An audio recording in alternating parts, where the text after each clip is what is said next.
دوستو السلام علیکم۔ حضرت سلیمان علیہ السلام اللہ کے نبی حضرت داؤد علیہ السلام کے بیٹے تھے۔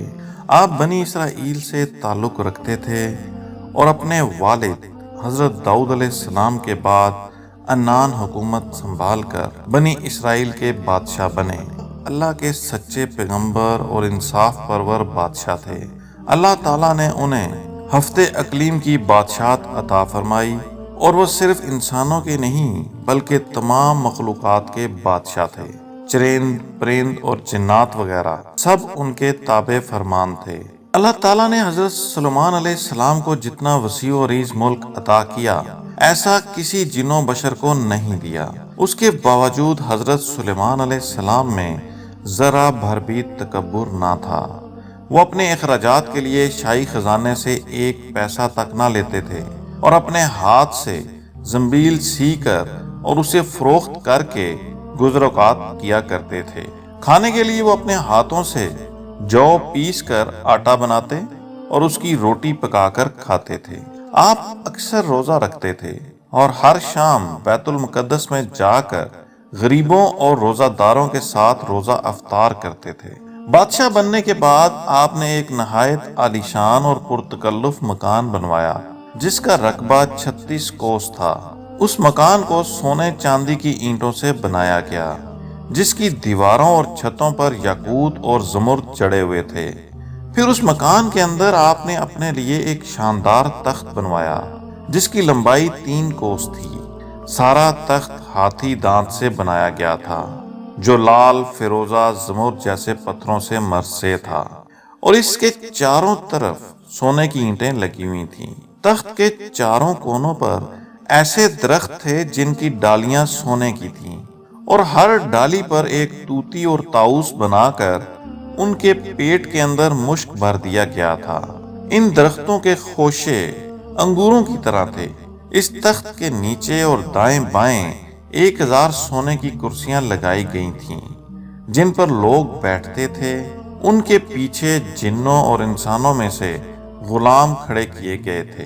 یہ تخت جنات نے بنایا تھا جو آپ کی رعایا تھے۔ جب حضرت سلیمان علیہ السلام تاج شاہی سر پر رکھ کر اس عظیم الشان تخت پر قدم رکھتے تو ان کی ہیبت سے تخت اس وقت حرکت کرنے لگتا اور طوطی و طاؤس بھی اللہ کے حکم سے اپنے پر پھیلا دیتے تھے جن کی مشک وغیرہ کی خوشبو نکلتی تھی۔ اللہ تعالیٰ کے فضل سے حضرت سلیمان علیہ السلام ہر جانور کی بولی اچھی طرح سمجھتے تھے۔ جب آپ تاج شاہی سر پر رکھتے تو تمام پرندے تخت کے اوپر معلق ہو کر آپ کے سر پر سایہ کرتے تھے۔ جس مکان میں تخت سلیمانی تھا اس میں کئی محرابیں تھیں جہاں عابد و زاہد لوگ بیٹھ کر عبادت الہی کیا کرتے تھے۔ حضرت سلیمان علیہ السلام ہمیشہ اللہ تعالیٰ کی نعمتوں کا شکر ادا کرتے اور ہر وقت اللہ تعالیٰ سے مناجات کرتے رہتے تھے۔ آپ پورے عز و انکسار کے ساتھ اللہ کے حضور یہ دعا کرتے تھے، یا الہی میں درویشوں کے ساتھ بھی شامل ہوں اور بادشاہوں کے ساتھ بھی۔ صرف یہی نہیں بلکہ میں پیغمبروں میں سے بھی ایک پیغمبر ہوں۔ اے میرے مالک، میں تیری نعمتوں کا کہاں تک شکر ادا کروں۔ اللہ تعالیٰ نے ہوا کو حضرت سلیمان علیہ السلام کے تابع کر دیا تھا۔ جب آپ اپنے عظیم الشان تخت پر بیٹھ کر تخت کو چلنے کا حکم دیتے تو تخت اتنی تیز رفتاری سے چلتا کہ آپ ہزاروں کوس کا فاصلہ چند منٹ میں طے کر آتے۔ آپ صبح کو ایک شہر اور شام کو دوسرے شہر میں ہوتے تھے۔ آپ کے باورچی خانہ کے لیے جنات نے بڑی بڑی پتھر کی دیگیں بنائی ہوئی تھیں جنہیں بادل پانی سے بھر دیتا۔ ان دیگوں میں روزانہ کئی ہزار اونٹ اور کئی ہزار گوسفند پکتے اور خلق اللہ صبح سے شام تک آپ کے لنگر خانہ سے کھاتی پیتی۔ ایک دن حضرت سلیمان علیہ السلام اپنے عظیم الشان شاہی تخت پر بیٹھے ہوا میں سفر کر رہے تھے۔ تخت کے دوسرے حصوں میں آپ کے 1000 ملازم اور سلطنت کے عہدیدار بھی اپنی کرسیوں پر بیٹھے تھے جن میں وزیر اعظم برخیا بھی شامل تھا۔ تمام جن تخت کے گرد ادب سے کھڑے تھے اور فضا میں اڑنے والے پرندے تخت پر اپنے پروں سے سایہ کیے آ رہے تھے۔ سفر کے دوران حضرت سلیمان علیہ السلام کے کانوں میں فرشتوں کی آواز پڑی۔